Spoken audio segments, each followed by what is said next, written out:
Muy bien, entonces comenzamos o recomenzamos y justamente quería partir recordando lo que vimos hace una semana, que era los orígenes del canon bíblico están estrechamente relacionados con los orígenes del cristianismo. Es un tema histórico, ¿no? Cómo se definen las escrituras que son canónicas en el sentido de normativas, sagradas para los cristianos. Y eso tiene que ver también con quién tiene la autoridad para definirlo y las diferentes opiniones que había y cómo una opinión se impone a otras. Y entonces ahí les explicaba cómo el modelo prevalente hoy entre los estudiosos es uno que dice que al inicio existía la diversidad y posteriormente vino la unidad. O sea que al revés de lo que diríamos nosotros, primero está la unidad, después la diversidad. Este modelo piensa que desde el inicio hubo diversidad.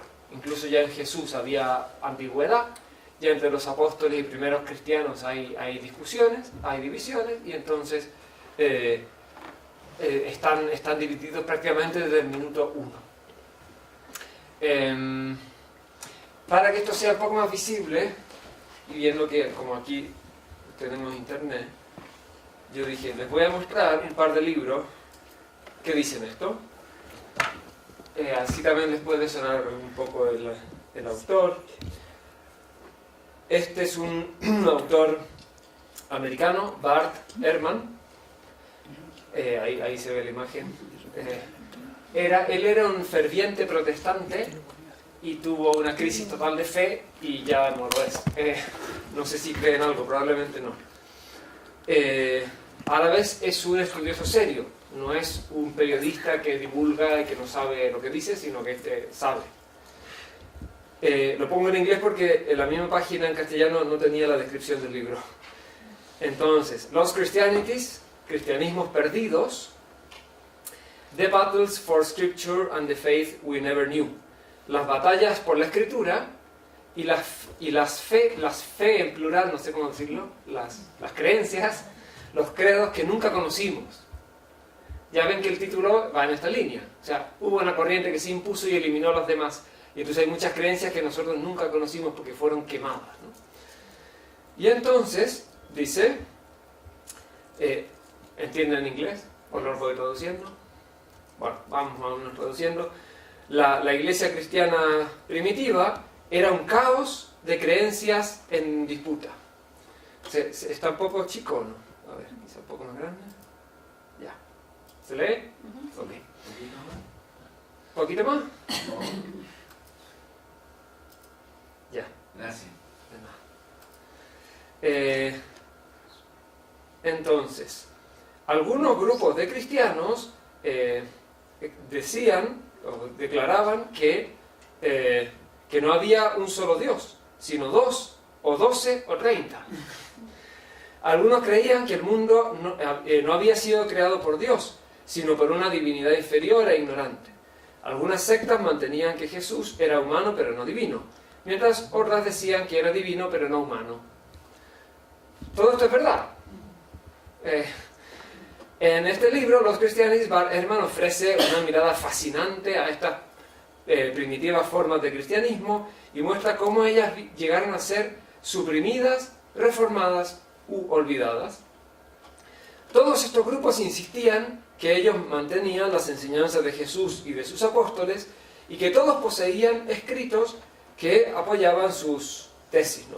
Libros supuestamente producidos por los propios seguidores de Jesús.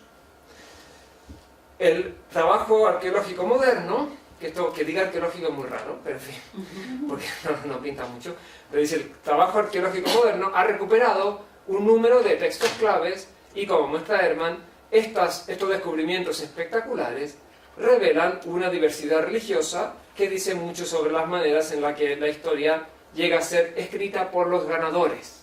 Eso también es muy clásico hoy. Estamos siempre, ¿cómo se dice? El revisionismo, ¿no?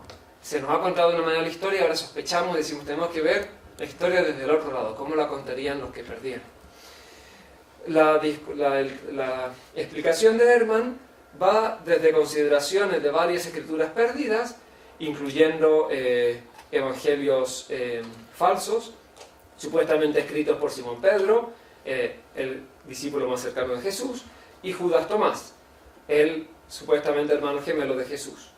Hasta las disparatadas creencias de algunos grupos como los judeocristianos ebionitas, los marcionistas antijudíos y varias sectas gnósticas. Ehrman examina en profundidad las batallas que hubo entre los proto-ortodoxos cristianos, los que finalmente conformaron los libros canónicos del Nuevo Testamento y estandarizaron la creencia cristiana, y los grupos que ellos denunciaron como heréticos y que finalmente derrotaron. Entonces, investigado escrupulosamente y escrito, en fin, esto es para ya vender el libro, diciendo que es muy bueno, ¿no? Pero fíjense, es un libro, un relato que abre los ojos de política, de poder y de el choque de ideas entre cristianos en las décadas antes de que un grupo viniera a ver, consiguiera que sus ideas prevalecieran. Creo que este abstract de este libro resume perfectamente lo que les decía la clase anterior. O sea, y esto no solamente este autor, este señor Ehrman, sino es el modelo prevalente entre los historiadores. A ver si este era... Este está perdón, este sordo libro, sospechosamente semejante, este es en castellano, originalmente en castellano. Antonio Piñero también es un autor serio, pero también se ha ido en esta línea y habla un poquito, yo creo que un poquito más de sensacionalismo. Los cristianismos derrotados. ¿Cuál fue el pensamiento de los primeros cristianos heréticos y heterodoxos? Y entonces también podemos leer el resumen, este más breve y está en castellano. Después de la muerte de Jesús de Nazaret, fueron muchos los seguidores de sus enseñanzas que durante los primeros siglos desarrollaron diversas formas de entender su mensaje y se agruparon en distintas escuelas, cada una de ellas con modos diferentes de interpretar y practicar el cristianismo. Estos grupos, algunos más estructurados y jerarquizados y otros de organización más anárquica, tuvieron entre sí fuertes enfrentamientos doctrinales y agrias disputas teológicas. De estas pugnas surgió una doctrina y un grupo vencedor que empezó a prevalecer sobre los demás y que con el paso del tiempo llegó a convertirse en la dominante y oficial hasta el día de hoy, la de la Iglesia Católica. ¿Pero qué pasó con las otras corrientes? ¿Cuáles eran? Es exactamente igual que el libro de Ehrman, el de Piñero, que, repito, es una persona que sabe lo que está diciendo, pero es un libro un poco más de divulgación y que claramente tiene un tono anticatólico, antieclesiástico. O sea, la Iglesia Católica es el resultado de un grupo que se impuso a los demás y que son ortodoxos porque ellos decidieron, porque ellos ganaron. Si hubieran ganado los otros serían ortodoxos. O sea, en este modelo está supuesto que en este modelo está supuesto que no puede haber motivos intrínsecos, motivos de ideas, para decir que un grupo o una interpretación de Jesús es mejor que otra. Sino que lo único que define, que decide quién gana es la fuerza. Fuerza de las armas, o fuerza del dinero, o simplemente violencia. Y ahí, y vuelvo a repetir lo que dije la otra vez, que creo que puede ser la idea más interesante. En el fondo el historiador está siempre profundamente condicionado por la cultura, por la filosofía, por el pensamiento de su época. Y hoy prevalece una metafísica nietzscheana, o de Foucault, o de Bátimo, que entiende la realidad, sobre todo como voluntad de poder. La realidad última es la voluntad de poder. Lo que en el fondo quiere cualquier persona es imponerse, dominar. Y por tanto, la explicación más profunda les parece esta. Y si uno le dice, no, pero en realidad estos grupos discutieron y se pusieron de acuerdo en algunas cosas y a otros no quisieron, porque había ideas más razonables que otras, había interpretaciones más coherentes que otras. Y la mentalidad de hoy piensa, no, no me convences, o no parece sólido, me lo estás adornando. me lo estás presentando como una historia bonita. Pero en el fondo lo que pasaba es que estaban peleando por quién dominaba a los demás. Eso me parece muy útil tener claro que es un prejuicio filosófico lo que está en juego. Bien. Entonces, si hay preguntas en cualquier momento, porque si no yo me alargo y se nos acaba el tiempo. Una pregunta. Sí. Esa discusión en los tiempos anteriores, digamos al siglo XX, ¿se dio en qué término? O sea, ¿cómo me imagino que no es algo solo del siglo XX y del XIX, sino que también en la Edad Media había una discusión, porque en el siglo XX o XIX y XX será esta la ideología, podemos decir, que está detrás, ¿eh? La de que se impusieron los poderosos, sí. Pero en el siglo IV o V, que usted dijo que se habían establecido el canon, me imagino que habrá habido también mucha discusión, ¿no? Sí, por supuesto. No es nuevo, por supuesto, no es nuevo. O sea, y la Iglesia, desde que estableció un canon hasta el siglo XIX o XX, no dudó de su canon, ¿no? Sí. No sé, ¿cómo hacer? Wow, tendría que resumir varios siglos. A ver. Siempre ha sido algo puesto en duda, no sé. Bueno, aprovecho esta pregunta para hacer un repaso veloz de la historia de la formación del canon, porque puede ser útil. Hay que pensar que Jesús predicó, formó a sus discípulos, murió, resucitó y subió al cielo. Y les encargó ir a predicar a todas las naciones. Y eso fue lo que hicieron. Por tanto, el nacimiento del cristianismo es un fenómeno muy interesante porque es muy disperso y muy variado. Porque efectivamente no hay una estructura, una institución como hoy. No hay comunicaciones como hoy. Entonces cada uno se fue a predicar. Y hay una expansión muy rápida. El cristianismo se desarrolla por todo el Mediterráneo, y un poquito también en Oriente. En 50 años ya hay comunidades en muchísimas ciudades, comunidades cristianas. Es una cosa impresionante.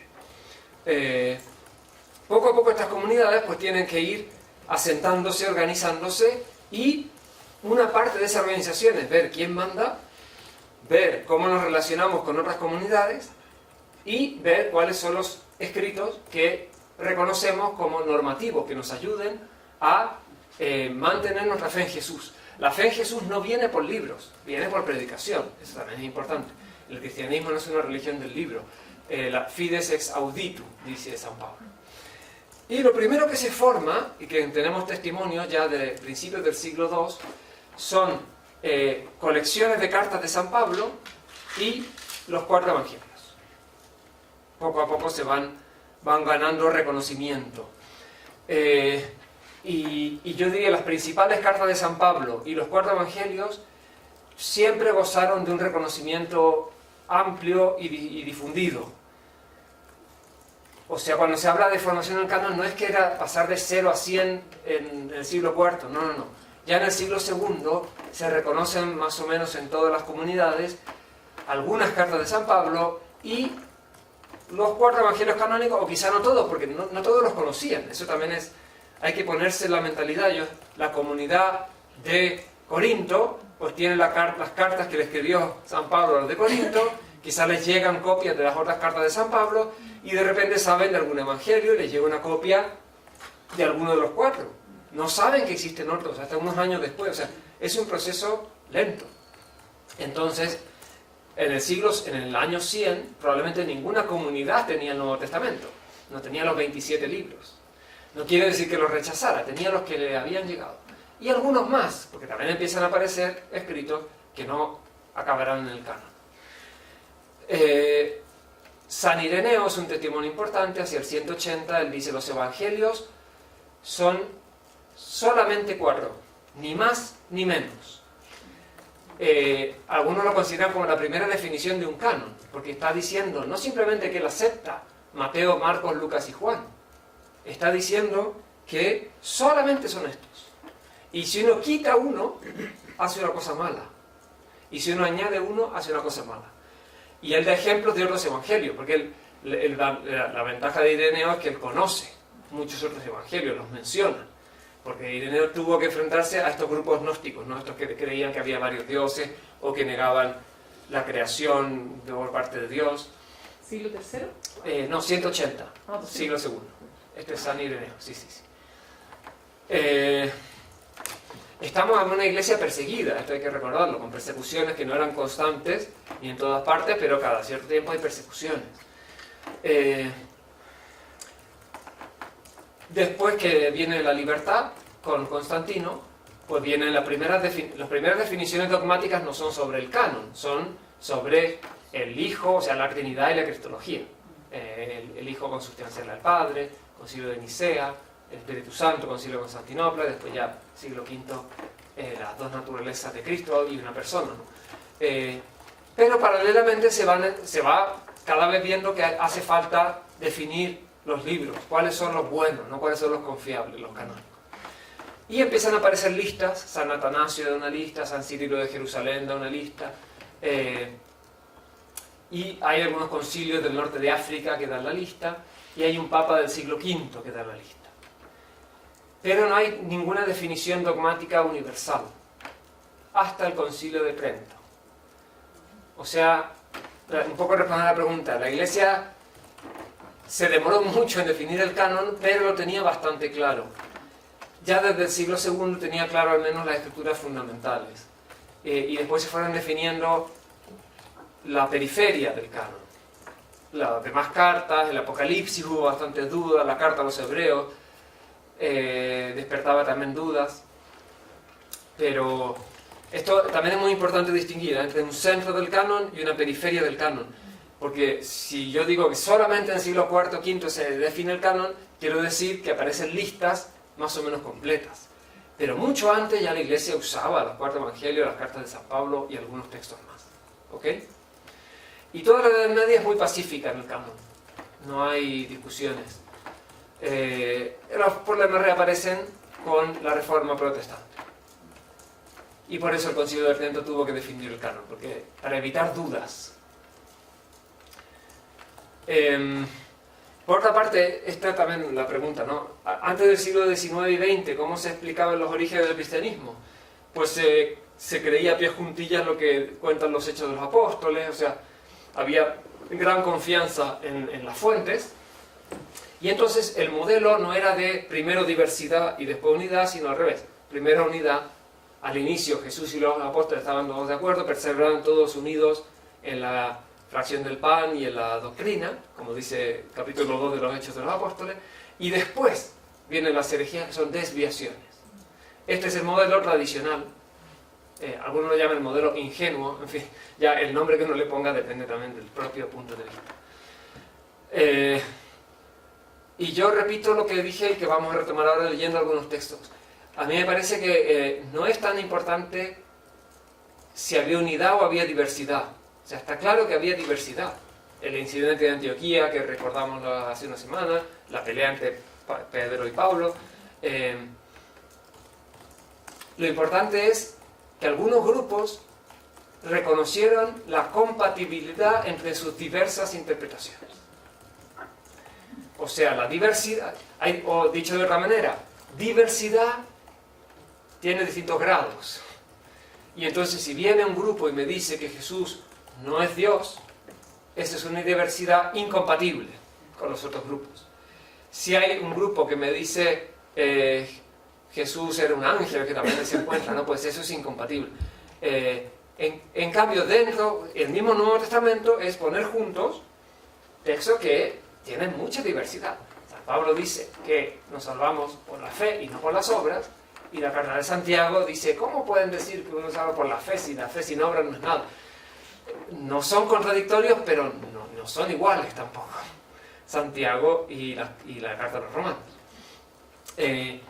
La imagen de Jesús de los cuatro evangelios no es idéntica, por eso tenemos cuatro. Sobre todo en San Juan es claramente distinta, pero compatible. O si quieren un término que sea más bonito, comunión. Están en comunión. O sea, lo que se llama ortodoxia, estoy adelantando un poquito a alguna hipótesis que habría que explicar mucho más, pero lo que se llama ortodoxia no es un grupo que se impuso a los demás, sino es una alianza de grupos que se reconocen en comunión, que se reconocen recíprocamente, Mi grupo de San Juan dice, nosotros hablamos mucho del agua, de la luz, del espíritu, pero reconozco que las comunidades paulinas, que no hablan tanto de esto y tienen otro lenguaje, son fieles discípulos de Jesús y nos damos la mano. Y la comunidad de San Juan, las comunidades de San Pablo reconocen a la comunidad de San Juan. Y eso es el proceso que lleva a lo que se llama la ortodoxia. Una especie de alianza, de reconocimiento mutuo entre diversas comunidades cristianas.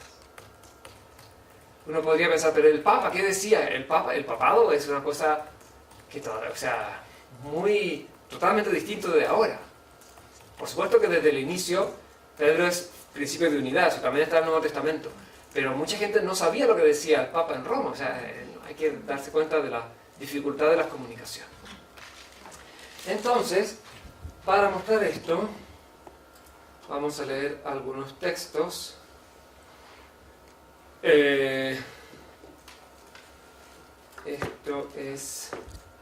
Vamos a empezar con la segunda carta de Pedro. Entonces, más grande, ¿no? Ok.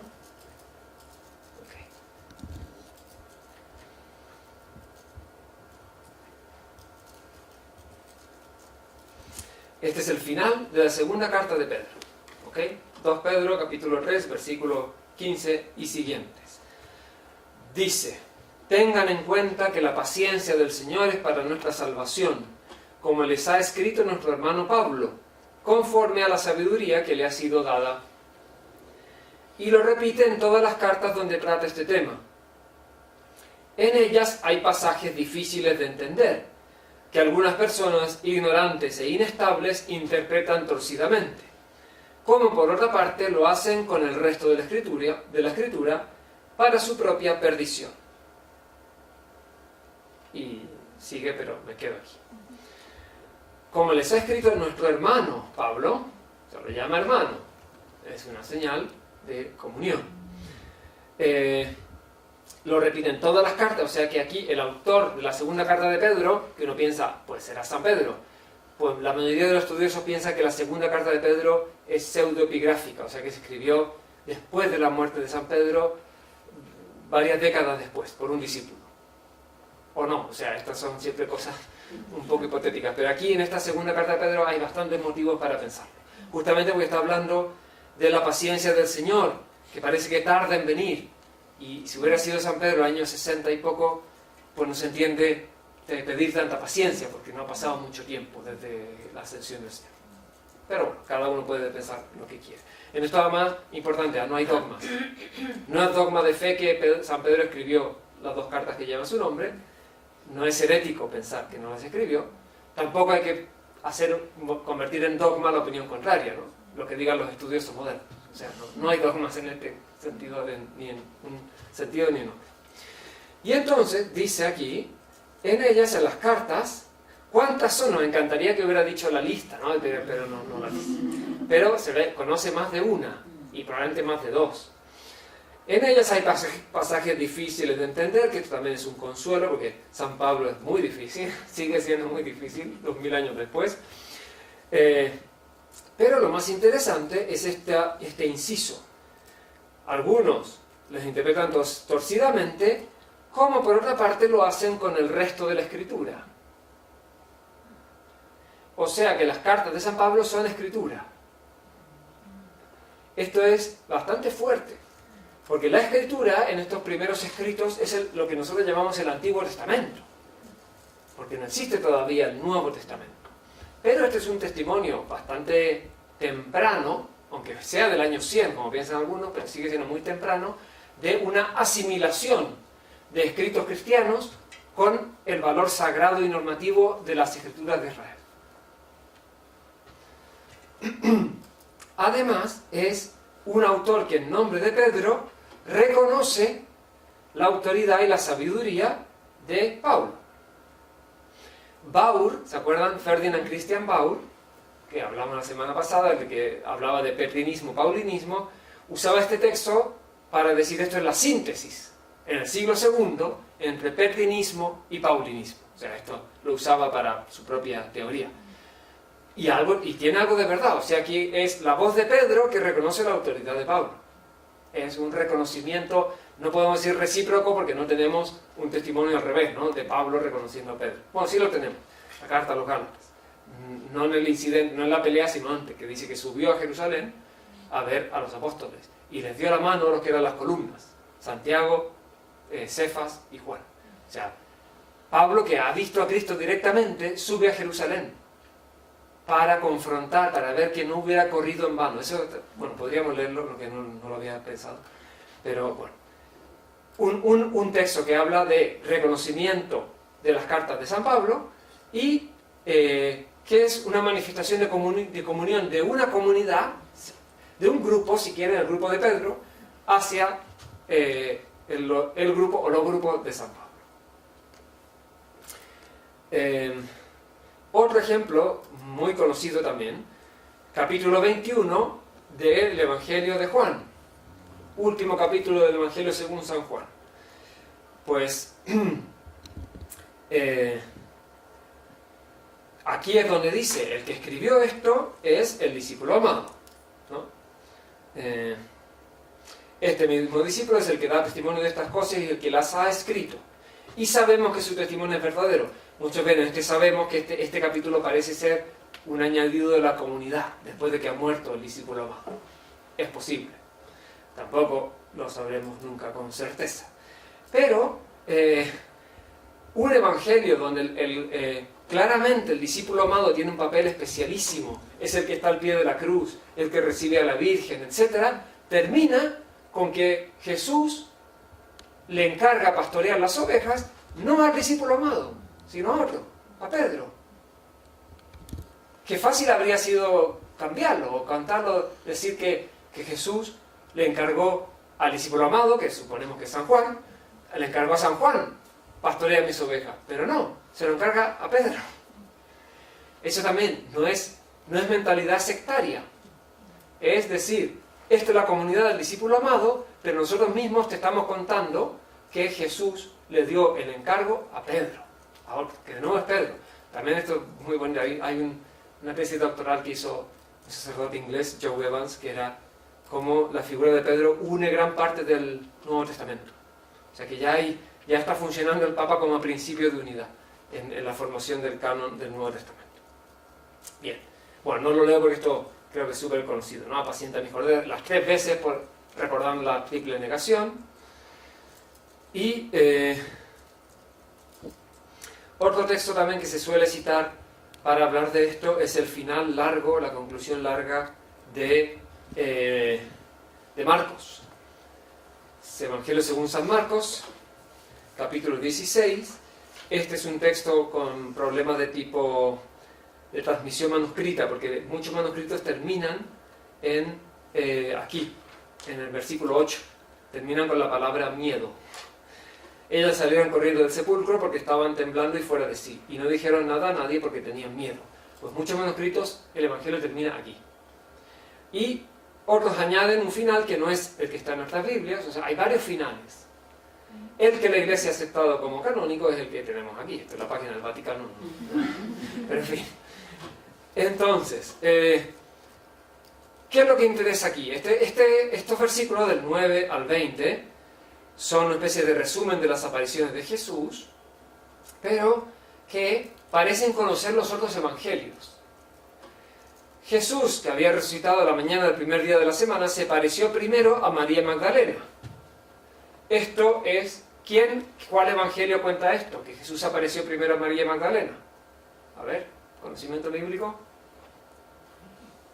¿Qué evangelio cuenta? Juan, efectivamente, muy bien. Es Juan el que cuenta la aparición a María Magdalena, a ella sola, porque los otros lo ponen a María Magdalena siempre acompañada. San Juan, en cambio, famosa escena, el reconocimiento, ¿no? de que ella lo ve, piensa que era el hortelano, el jardinero, en fin, muy bonita, es capítulo 20 de San Juan. Pues aquí pareciera que está aludiendo a San Juan. Ella fue a contarlo a los que siempre lo habían acompañado, que estaban afligidos y lloraban. Cuando lo oyeron decir que Jesús estaba vivo y que lo había visto, no le creyeron. Eso en realidad no coincide con los otros relatos. Después se mostró con otro aspecto a 2 de ellos, que iban caminando hacia un poblado. ¿Quiénes son estos dos? Emaús, los discípulos de Emaús, San Lucas. Y ellos fueron a anunciarlo a los demás, pero tampoco les creyeron. Esto tampoco coincide con Lucas, porque los discípulos de Emaús vuelven y los discípulos están felices porque dice: el Señor ha resucitado y se ha aparecido a Simón. Pero aquí este texto lo cuenta de otra manera. Esto también es muy típico de los evangelios, no hay una concordancia total. Y entonces ya enseguida se apareció a los 11, etcétera, etcétera, y les dijo: vayan por todo el mundo y anuncien la buena noticia a toda la creación. ¿Quién cuenta esto? ¿Quién dice esto? San Mateo. El final de San Mateo es el envío universal.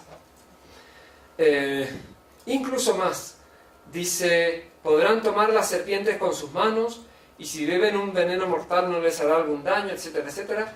Pues aquí algunos ven que ya está, que el autor de esta conclusión conoce el libro de los Hechos de los Apóstoles, porque ahí se cuenta de San Pablo que una víbora, ¿no?, en la isla de Malta lo muerde y se quedan todos esperando que se muera y no se muere. Bien. Entonces, esto parece también una especie de manera en que el Evangelio de Marcos, por esta conclusión que parece posterior, se está poniendo en comunión con los otros evangelios, con Mateo, con Lucas y con Juan. Y vamos a ver el ejemplo contrario.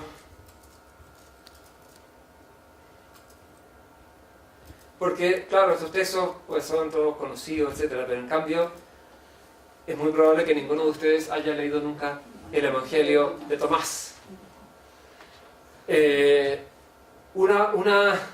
Empiezo diciendo... A ver, voy a quitarlo si no se van a quedar ahí.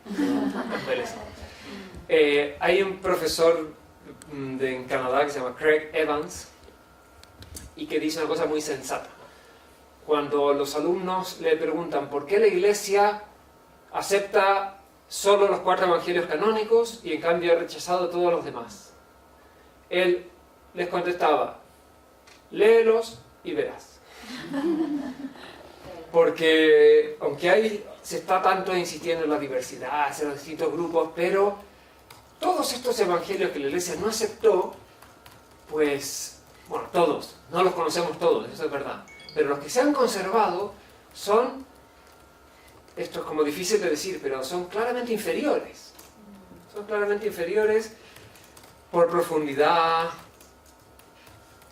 por coherencia, por una serie de motivos. O sea, cuando nos venden un poco de que pues, estos 4 un poco por casualidad y los otros los quemaron porque eran de otros grupos, no nos están contando todo. Y por eso no hay que tener ningún miedo a leer los evangelios apócrifos, ¿eh? Y además, algunos son muy breves. Este es muy breve, el de Tomás. Y que los alumnos también los lean. Yo creo que puede ser una cosa útil para la enseñanza. O sea, nunca transmitir la idea de no se le vaya a ocurrir leerlo, porque eso el alumno como que lo va a leer con más ganas todavía, buscando por qué este evangelio fue condenado. Que los lean con gran honestidad y se darán cuenta porque la Iglesia no los acepta. Este evangelio de todos los apócrifos es el más importante, sin duda, porque es el más antiguo. Es por lo menos del siglo II. Algunos dicen que es del siglo I porque es una moda en realidad, porque les conviene, porque lo quieren presentar como una versión auténtica de las palabras de Jesús. Pero la mayoría de los estudiosos dicen que es del siglo II y que conoce a los sinópticos y que los copia. Porque se parece mucho a los sinópticos. Tienen muchas palabras de Jesús iguales o semejantes a palabras de Jesús en los sinópticos. Algunos dicen, no, es que le recoge directamente palabras de Jesús, no depende de los sinópticos, pero eso es una opinión minoritaria. O sea, es secundario, es más tardío. Después, es un texto sin estructura narrativa. No hay pasión, muerte y resurrección. No hay secuencia. Simplemente es una colección de dichos de Jesús. Como ven, versículo 1, y dijo, palabras de Jesús. Versículo 2, dijo Jesús. Versículo 3, dijo Jesús. Versículo 4, dijo Jesús. O sea, una colección de dichos de Jesús, de palabras de Jesús. Esto también es importante porque le ha dado peso a la hipótesis de la fuente Q. ¿Les suena? Sí. Más o menos, ¿no? Pues la fuente Q es una hipótesis, no se ha encontrado nada, pero se supone que era una colección de dichos de palabras de Jesús, que fue usada tanto por San Mateo como por San Lucas. Y eso explicaría por qué tienen partes muy semejantes o idénticas. Entonces, este evangelio le da peso a la fuente Q. Personalmente yo no creo que haya existido la fuente Q, pero es una hipótesis seria, no es una tontería. Bien. Entonces, vamos a ir a leer el número 13 del Evangelio de Tomás. Si quieren, bueno, también podemos leer el 10, ¿no? Para hacerse una idea, cómo se parece a los sinópticos. Dijo Jesús: he arrojado fuego sobre el mundo y ved que lo mantengo hasta que arda. San Lucas, capítulo 12, dice: fuego ha venido a traer la tierra y ¿qué quiero sino que arda? Se parece, se parece. Y hay algunos que son idénticos, ¿no? Bienaventurados los pobres de espíritu. Idéntico. Esto lo busqué con Google, había varias versiones. Tomé esta porque esta es una versión publicada, es una persona que sabe la que lo tradujo. Que es, aquí está el nombre, ahí. Aurelio de Santo Sotero. O sea, esto tiene una fuente clara, porque por internet se encuentra de todo. Bien. Entonces, vamos de nuevo. Como ven, son 114 dichos de Jesús. ¿Y contradictorio con las enseñanzas de Jesús en algo? Sí. Entonces. Sí, es gnóstico. O sea, la salvación viene por el conocimiento, por la luz. Yo tampoco me lo he estudiado a fondo, ¿no? Pero tiene mucha fe. El reino de Dios es el conocimiento. Bueno, si quiere, para ver también cómo es tan raro, el último número es muy famoso. Dice, aquí recoge al final los fragmentos griegos de Oxirrinco, que son del siglo II, porque el Evangelio completo apareció en Nag Hammadi, en copto, que es lo que les mencioné la otra vez, ¿no? Este descubrimiento de Nag Hammadi fue lo que le dio mucho peso a la tesis de Bauer, porque una biblioteca entera de textos cristianos.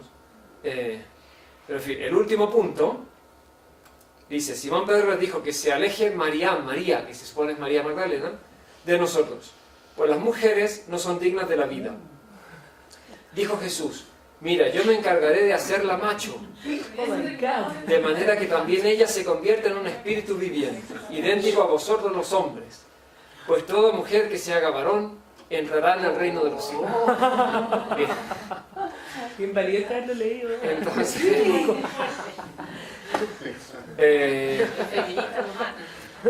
bueno, la autora que más defiende este evangelio, que dice que es muy antiguo, etcétera, es una mujer. Pero ella dice que esto hay que entenderlo de otra manera, que no sé qué quiere decir. Tiene que hacer bastantes piruetas, ¿no? Porque efectivamente. Sí. Bueno, esto creo que también es útil este número porque hay pasajes de San Pablo que son un poco machistas. Pero hay que ponerse en la cultura de la época. Y el Antiguo Testamento. Y el Antiguo Testamento también. Pero no así. Y claro, y uno dice, bueno, es machista, pero no tanto. ¿Qué explicación, esa pregunta yo quería hacer en la clase pasada, se da eso? Porque es un tema que sale el otro. Sí, es muy sí. vigente. O sea, hay sobre todo textos del Antiguo Testamento que son, no me acuerdo ahora ejemplos concretos, porque son bastante, digamos, machistas, anacrónicos, qué sé yo. Entonces, ¿cómo se hay también cosas medias contradictorias entre sí. Entonces, ¿qué explicación hay a eso? Bueno, habría que ver texto por texto, pero en general el Antiguo Testamento no es plenitud de la revelación. O sea, San Pablo es más complicado, porque San Pablo sí es plenitud del Nuevo Testamento. Y está la pedagogía divina, o sea, el Antiguo Testamento está lleno de cosas que están superadas por la revelación de Cristo. Y por otra parte es que la palabra de Dios se encarna en la cultura de la época. Y ahí Dios tiene que hacer equilibrio entre cómo transmito mi mensaje de tal manera que me lo entienda. Tiene que adaptarse. Bien. Entonces, ahora sí vamos a leer el número 13, que tiene que ver con esto que les hablaba de la comunión o compatibilidad entre los grupos. Aquí está. Lo leemos y después lo comento. Dijo Jesús a sus discípulos: haced una comparación y decidme a quién me parezco. Díjole Simón Pedro, te pareces a un ángel justo. Díjole Mateo, te pareces a un filósofo, a un hombre sabio. Díjole Tomás, Maestro, mi boca es absolutamente incapaz de decir a quién te pareces. Respondió Jesús, yo ya no soy tu maestro, puesto que has bebido y te has emborrachado del manantial que yo mismo he medido. Luego le tomó consigo, se retiró y le dijo 3 palabras. Cuando Tomás se volvió al lado de sus compañeros, le preguntaron estos, ¿qué es lo que te ha dicho Jesús? Tomás respondió, si yo os revelara una sola palabra de las que me ha dicho, cogeríais piedras y las arrojaríais sobre mí. Entonces saldría fuego de ellas y os abrasaría. Bien, ya nos suena raro, ¿no? Hay muchas cosas que suenan raras, pero a veces suenan raras porque nunca las hemos leído. Entonces hay que fijarse en qué nos están diciendo aquí. La iniciativa es de Jesús. ¿Les recuerda esto algún pasaje de los sinópticos? La confesión de Pedro, efectivamente. Esto parece un texto construido a partir de la confesión de Pedro, ¿no? ¿Quién dicen los hombres que es el Hijo del Hombre? Entonces, primera respuesta. Pues algunos dicen que Elías, Jeremías, u otro de los profetas o Juan Bautista.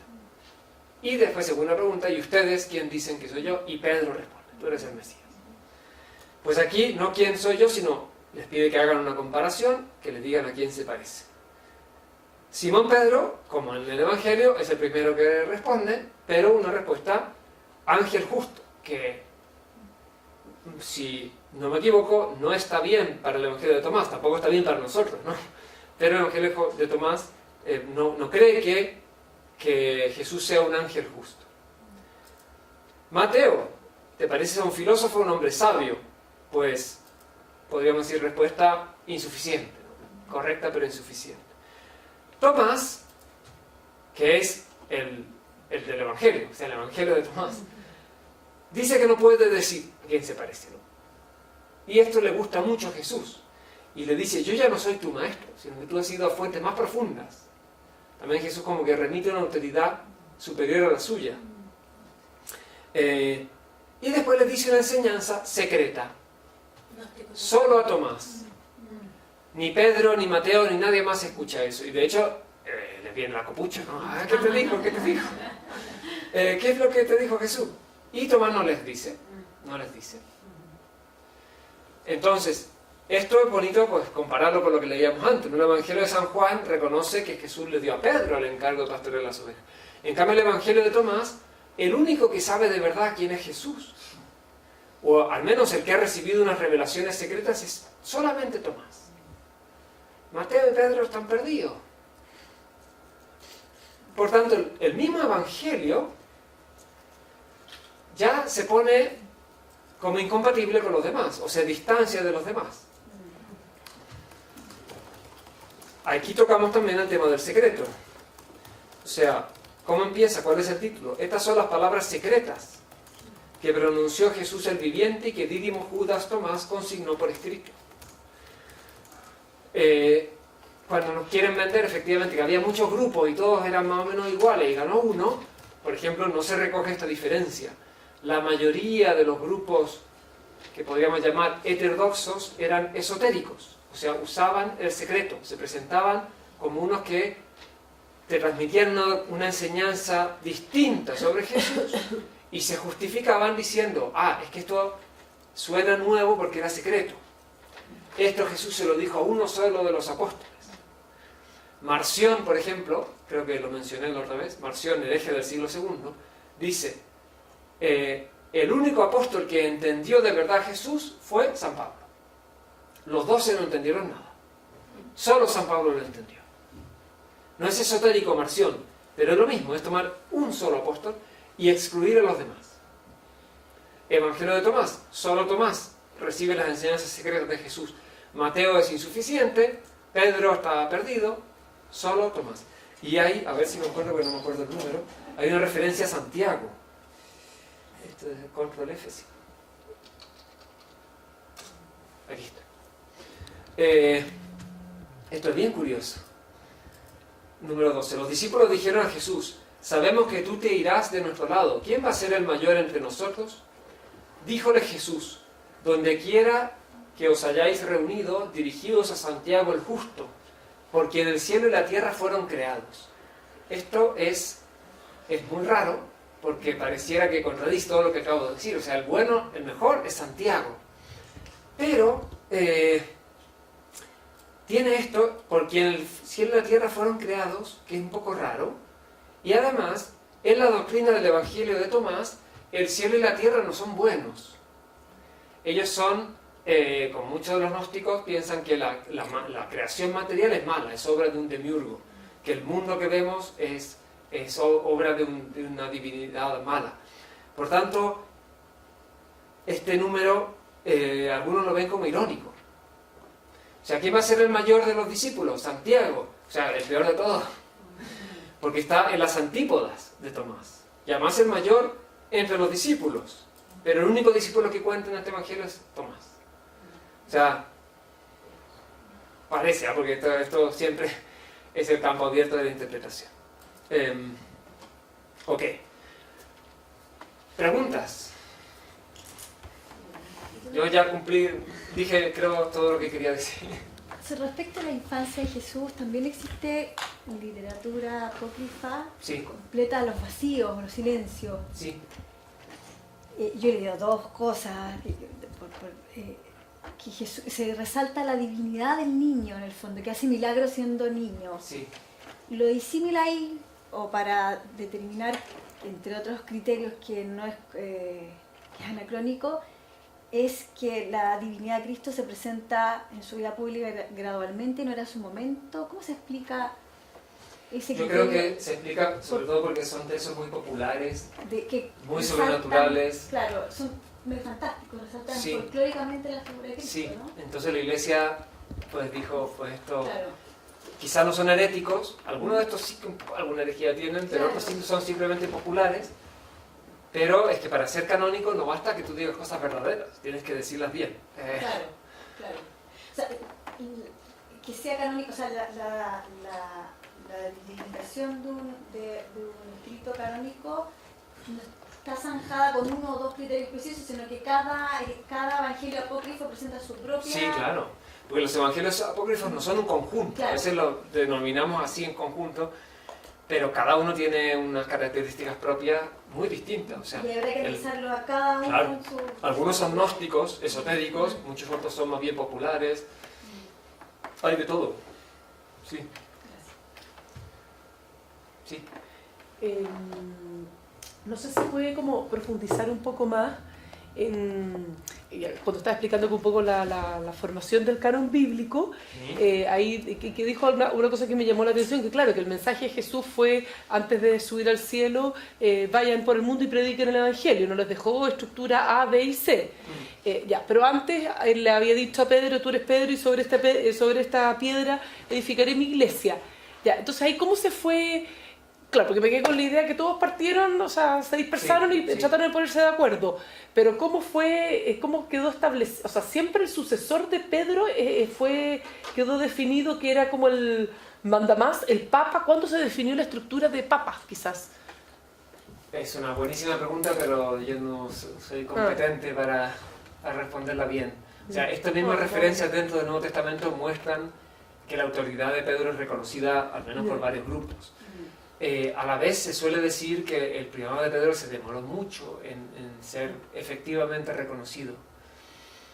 Está la carta de Clemente a los Corintios, Clemente Romano, es del año 90 y tanto, y ya es una señal, porque es el obispo de Roma.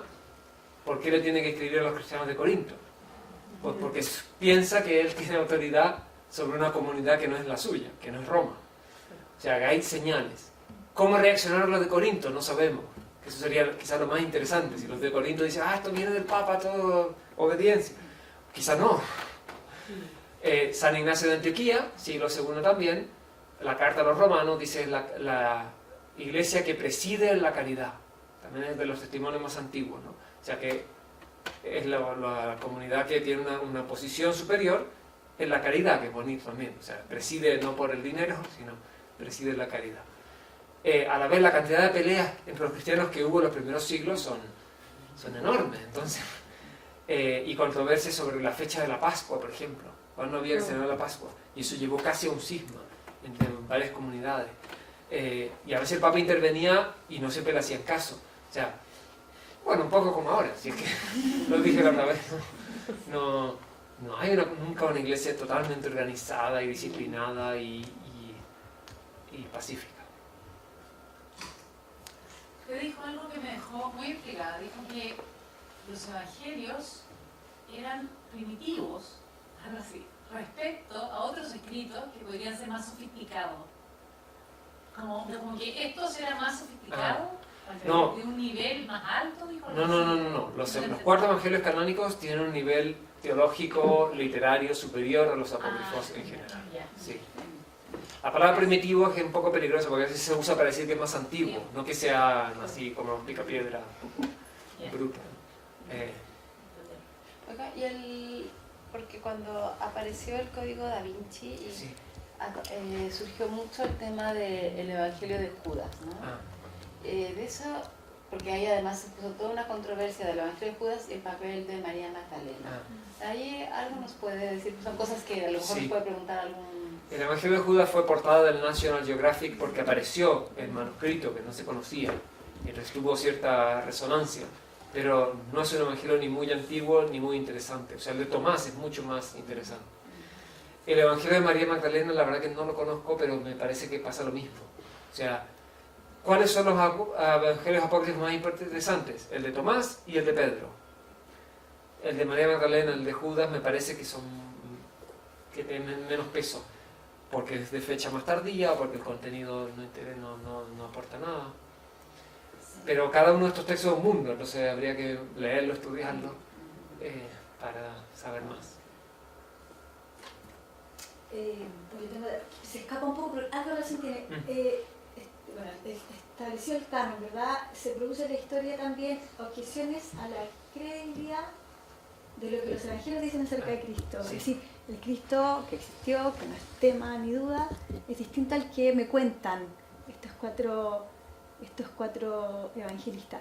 ¿Tiene también influencia de esto, de lo que la literatura que gira en torno a Jesucristo, que lo humaniza más, que desconoce la dignidad? ¿O tiene que ver la literatura apócrifa con esta idea de, no sé, de Reimarus o de otros que objetaron que los evangelios no dicen? Reimarus es el primero que duda de los evangelios. Y esa duda forma parte ya como de todo el espíritu moderno, ¿no? Sí, crítico. Sí. Yo creo que sí, tiene que ver. También hay, empiezan a decir algunos autores que efectivamente, ¿por qué usamos solo los evangelios canónicos para reconstruir cómo era Jesús? Tenemos que usar también los apócrifos. Se ha intentado, pero los historiadores serios en general dicen las mejores fuentes para saber qué hizo y dijo Jesús son los 4 evangelios canónicos. Los otros son inferiores como fuentes históricas, sobre todo porque son posteriores. Entonces no aportan mucho o no tienen alguna fiabilidad especial. Porque eso es lo que uno ve en el ambiente, en la sala de clases, Jesucristo, María Magdalena, tuvieron más la relación que aparece escrita en los evangelios, o dudas más respecto de la objeción a la divinidad de Cristo que se ve en sus cabezas, o era un humano, digamos, pero la divinidad de Cristo, el celibato, todas esas cosas como que a partir de la literatura y la cinematografía que ponen en duda. Sí. Sí, a un alumno que se interese hay que decirle, pues, estudia, investiga. Porque debería, si lo hace bien, debería llegar a buenas conclusiones. Claro.